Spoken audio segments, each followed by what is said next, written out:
Hey everyone, it's Tracy Bun and welcome back to my channel. Today I'm going to be showing you some characters in Identity V I personally think are queer or can be read as queer in the game. I'll be showing sources and proof and explaining why I think these characters are queer. I'm going to first quickly explain what queer coding is and why having queer representation in games and media is important. So what is queer coding? Queer coding is the subtextual coding of a character in media as queer. Though such a character's sexual identity may not be explicitly confirmed within their respective work, a character might be coded as queer through the use of traits and stereotypes recognizable to the audience. Basically, though the character may not be confirmed as queer in the game, context clues and various other evidence in the lore may allude to that character being queer. Why does queer coding exist and why is it important? Sometimes media is not allowed to show canonly queer or LGBTQ plus characters due to censorship, which is ultimately Identity V's situation. The game is Chinese, so they are limited due to that country's laws on what they can show in the game. Why are queer-coded characters important in games like this? It's always a good thing to have diversity in media so that people can see themselves in these characters and relate to them more easily. People don't spend thousands of dollars on this game because they dislike the characters. They do it because they love them and see themselves in them. It's comforting for people to see themselves reflected in their favorite characters, and today we're going to be discussing some Identity V characters that I personally think are coded to be seen this way. Before we begin, please note that these are my personal interpretations of the characters as I am queer myself. If you have anything to add in the comments, please do so in a respectful way, and don't be homophobic. Now, let's begin. First, I want to dispel a popular rumor within the community. These two are not brothers, and they're not the same person either. The reason they look alike is because they're inhabiting one body, but they are two separate people. For anyone going to say anything about the sworn brothers thing, that is a very common trope in Chinese media when they want to get around the censorship. They have been confirmed to not be actual brothers, they just swore an oath of companionship. Now that we've established that, why do I think these two are supposed to be viewed as lovers? Let's first start with their base lore. From their deduction quest, an indictment. The local governor has filed a lawsuit against the government officers for injuring his only son at a tavern. Then we see both Blackguard and Whiteguard confess they committed the crime at the same time. This is a huge crime and they're not trying to pin the blame on each other, they're actively both trying to protect each other by confessing. Then we have the infamous bridge scene. They meet at the bridge to discuss the assault, which might I add in a character letter was described as a date, and Blackguard ends up drowning there while waiting for Whiteguard. He was so dedicated to not breaking his promise that he literally died for him. Then Whiteguard ends up so grief-stricken from his death that he ends up hanging himself at the same bridge, and their souls intertwine in the umbrella he brought. I lament my friend's passing, my life has no meaning. This is literally just textbook doomed tragic lovers trope. NetEase is practically screaming it without actually saying it. I'd also like to draw attention to their 2024 Wishing Star event quote from the in-game event. May you be well, may the years be kind, and may lovers remain together in love. What do you mean by that? There is literally so much evidence for these two, I don't even know if I can fit it all in this video. But I'm gonna go over some more of their event quotes, both offline and in-game. Their 2021 Valentine's Day event quote. Qualifications to be loved by me. If it's emotional, you can't receive it. I wonder why. Their 2021 Character Day event quote. I didn't want this day to be our anniversary. And don't even get me started on this skin. This skin in the event that came with it was the gayest thing Identity V ever released. The skin itself is sun and moon coded, and the way these two characters talk about each other is... just read their dialogue from the event. When you yearn for something, when you persistently long for it, the world will respond to you. This is the oldest sentiment in the world, and then the universe will begin to help you attain what you yearn for. Followed with, they miss one another, so they endlessly follow one another, each afraid that they may not see each other if they stop. Even in the design notes, the sun and the moon follow each other but never meet each other. They chase each other and illuminate the world, but they can never be seen. Since we can't meet each other, let's meet in endless memories. This entire concept directly parallels their original lore. They're both stuck yearning for one another, but their souls are trapped together in the umbrella, and they can never see each other again. Fated to be apart for eternity, soul bonded by a thread, never to be together. Also, this official art exists, literally called Why Bother with Friendship? There's actually a lot of official art of these two being a little more than friendly with each other, but if we go into all of that, we'll be here all day. Oh, they also have an official song that comes with a music video, and if you're still not convinced, I encourage you to go watch that and listen to the lyrics. I am frothing at the mouth, over-enthusiastic about being able to finally talk about these two characters. Some of you may be scratching your heads on this one because a lot of the coding with Alva is subtextual and heavily read between the lines type of queer coding. It's not as explicit as Wu Chang is, but it's there, and you can see it if you're looking. First, who is Herman? Herman Zeman, later renamed Herman Balsa, is Luca Balsa's father, and Alva's former best friend and lab partner. It's stated that these two had a very close friendship with one another, and this is where you're going to need to read between the lines for me. Alva's character post-death is very centered around him abandoning his emotions and no longer wanting to be close with other people. He's the hermit. He wants to be left alone because being a loving person all throughout his life led to him being betrayed by each of those people he loved. In Alva's second deduction quest, it's revealed that he met Herman at the college they both attended, when their teacher specifically paired them together because he thought they were direct opposites of one another and would complement each other's work. Herman being the more idealistic, and Alva being more realistic. Might I add, this deduction quest is labeled as attraction comes from being different. They remained close friends and collaborators for several years until Herman eventually started to go mad over the machine and end up putting his entire family into debt to pay for their lab fees. It was also revealed in a more recent character day letter that even though Herman was going into debt,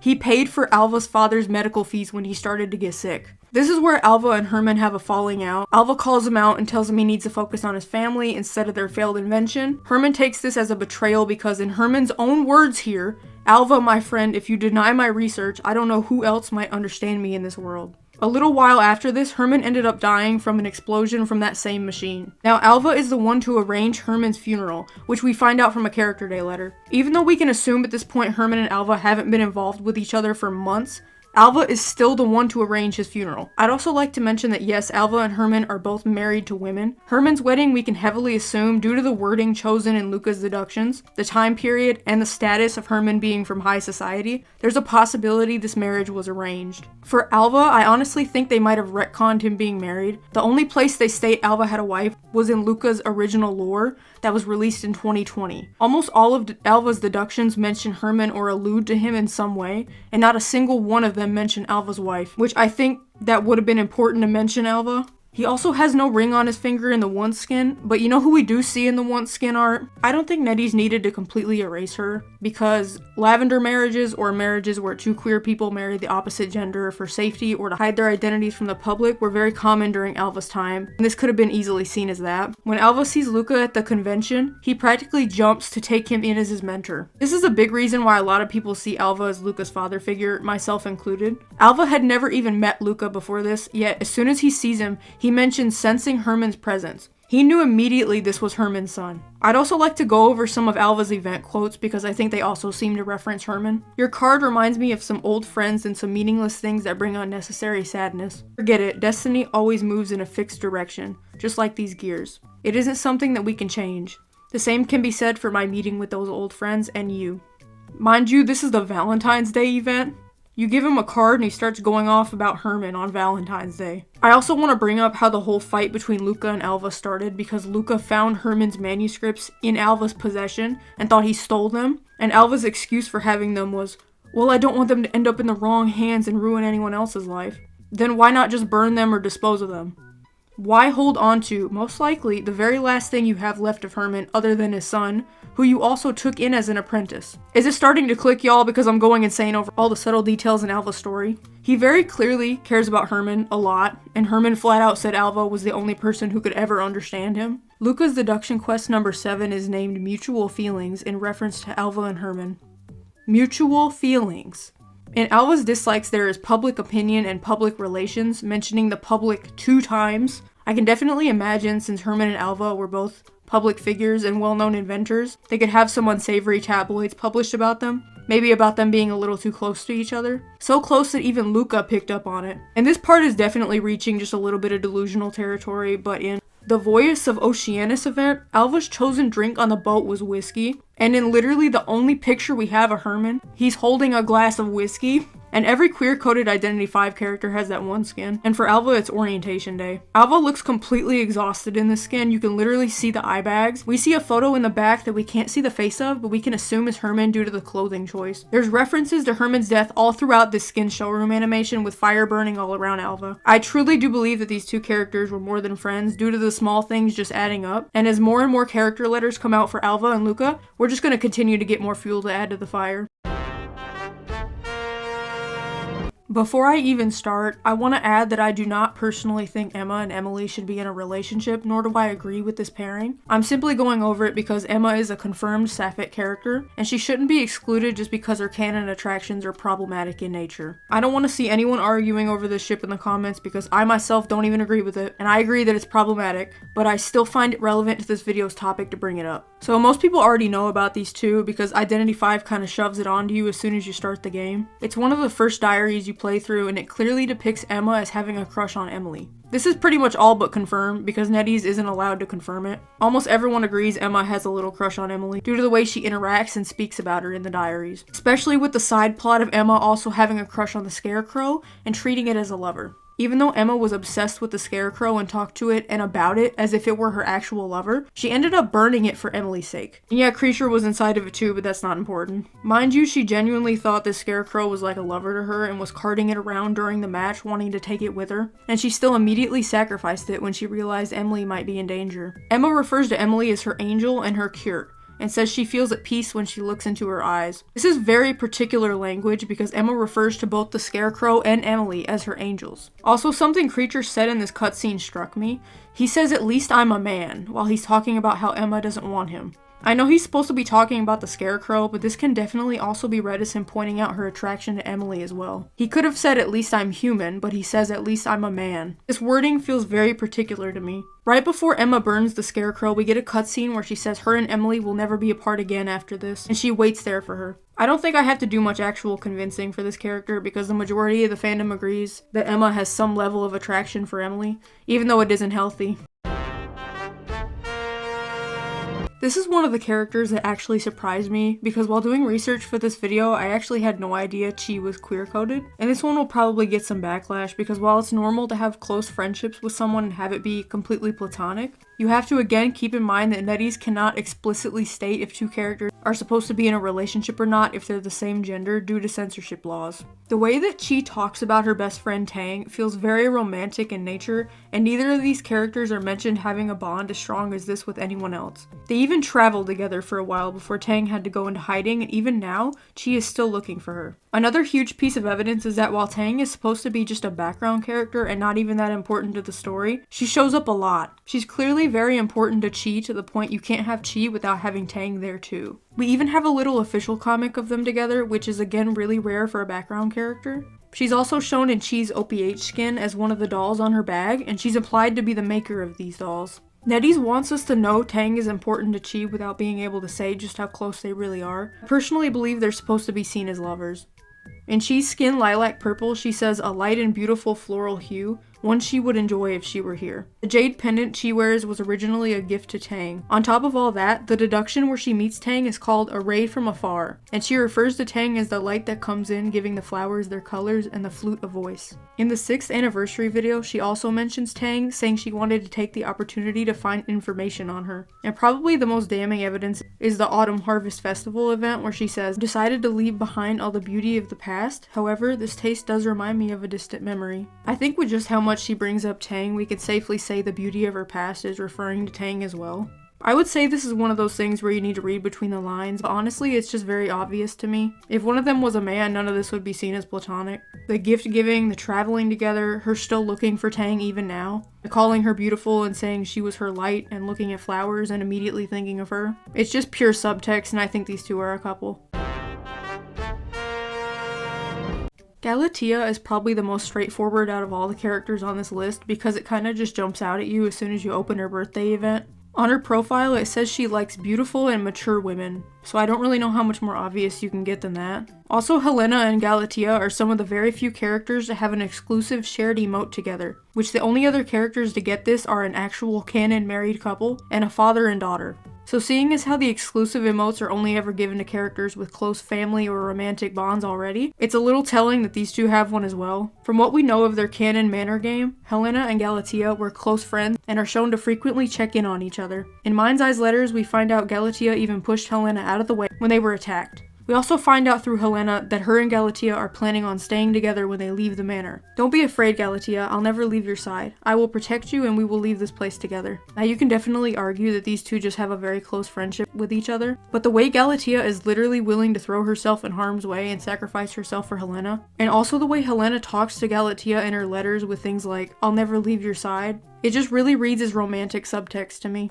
On the character relations menu, we see Helena's feelings toward Galatea are stated as being affection, and Galatea's are that she has a desire to save her. Luckily, this isn't doomed Yuri because Helena's last letter to Galatea implies both of them might have escaped together. When we push open the door that puts an end to all nightmares, what will we see behind it?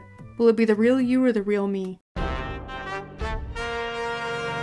This was one of those rumors that I was really hoping was true when I started research for it. Luckily, the Identity 5 community was spot on this time. I won't go into how the real Marie Antoinette was rumored to be into women, because while Identity 5's Mary is directly based off her, I know many people are going to discard that as not being canon, because Identity 5 themselves discard many things and put their own little spins on the real people they base their characters on. Luckily, this has actual strong evidence behind it in the game as well. Also, before anyone says it, I know they probably retconned Mary's original lore to make her fit into Ashes of Memory and be Frederick's relative or something. I honestly have no idea. But since Mary's original lore existed for several years, that's what I've grown to associate the character to. And it isn't confirmed that the Mary and Frederick story is the same Mary as Bloody Queen, but it is implied, I think. This game's lore became a whole mess when they started shoving Orpheus into everything, so I don't know. Ashes of Memory makes no sense, sorry not sorry. In Mary's third deduction friend, it's heavily implied Mary and her friend Lamballe are Lamballe, is that how you say that? It's French. I'm sorry to say that I'm French. Frederick changed lives with that line. In Mary's third deduction friend, it's heavily implied Mary and her friend Lamballe are involved together. Such a relationship makes the young and lonely queen lightheaded. I heard there is a shameful secret about the two of them. Now you can definitely make the case this was supposed to be seen as the rumors people would make up about the queen to ruin her reputation, but the name of the quest itself makes me personally think otherwise because it's from Mary's perspective. When you can't find any comfort in marriage, friendship becomes exceptionally important. In Deduction 5, Mary gives birth to a child, and Lamballe was the first person apparently in the room. In Deduction 8, when the royals were fleeing due to the people rebelling, including the king, Lamballe was the only person who stayed by Mary's side until the end. I personally think Mary is at the very least bisexual, but many people see her as lesbian because while she is married to a man, this was an arranged and forced marriage. Not to mention Mary was literally 15 when she was forced to marry him. So this is one of those few rumors in the community that actually hold up in both the lore and the real world inspiration for the character. I wanted to real quick give a mention to two characters that didn't have enough evidence to be given a full section, but still had enough to not be left out. Now I know what you're thinking. Tracy Bunn. Kevin is literally one of the only confirmed straight characters in the game. If you were unaware, the official Identity 5 Twitter sometimes replies to questions as the characters from the game. A male fan said happy birthday to Kevin, and yeah, I'm not reading that out loud. What's interesting is Kevin replied to it saying he didn't care if someone was a man or a woman. Plus there's that theory that the only reason Kevin decodes slower with men is because of bi panic, and maybe even internal homophobia. But since that's not canon, I won't speak much on it. Now finally we have Kurt. This is definitely the most vague clues ever, but I believe Kurt may be transcoded. There's not a whole lot of evidence for this unfortunately, but what we do have is definitely there for a reason. There's a detail in his backstory about him being bullied for his beard, and I really can't think of any other genuine reason for this. Also, his official plush has him wearing a binder. Make of that what you will. Not a whole lot of evidence for this unfortunately, but these details are here for a reason. I definitely think this could point to him potentially being a trans man. I just barely remember that Luca also had a one-off line in his character trailer that might hint at him being asexual. He says something along the lines of, once I saw that invention, I knew I could never love anything else. So if you wanted to interpret this as him being ace, you definitely could. Though I don't know how great of rep this would be considering this fits the stereotype of intelligent character is so focused on work that he doesn't have time for a relationship. But considering there's no other ace rep in the game, it'd be nice if Luca was indeed asexual. Unfortunately, it's just a one-off line, so we can't consider this canon, but it is something to think about. And that about wraps it up. Now, obviously, I just went over all of the canon material that we have of characters that I think could be read as queer. But honestly, you can read any character you want as queer if you want. That's what headcanons are for. So if you want to see any character in the game as whatever you want, feel free. Honestly, that's what I do. Thank you guys for watching, and please do not start any fights in the comments. If I had any information wrong, I tried to do as much research as I could for this to make sure everything was accurate. But if I got something wrong, or If I misinterpreted something, please let me know. Also, if there's a character you think is queer-coded that I missed, please let me know as well. I might make a part 2 if maybe I missed a whole bunch of stuff and I just wasn't looking close enough. And remember that even if it isn't canon, headcanons exist. You can view any character you want, however you want. Go wild, go free, and happy Pride Month, everybody. Who wants to go watch Brokeback Mountain with me in theaters next month? Type shit. If you come with me, I will buy you 5 Echoes. 5 entire Echoes will be yours. You can buy 5 coordinators with that.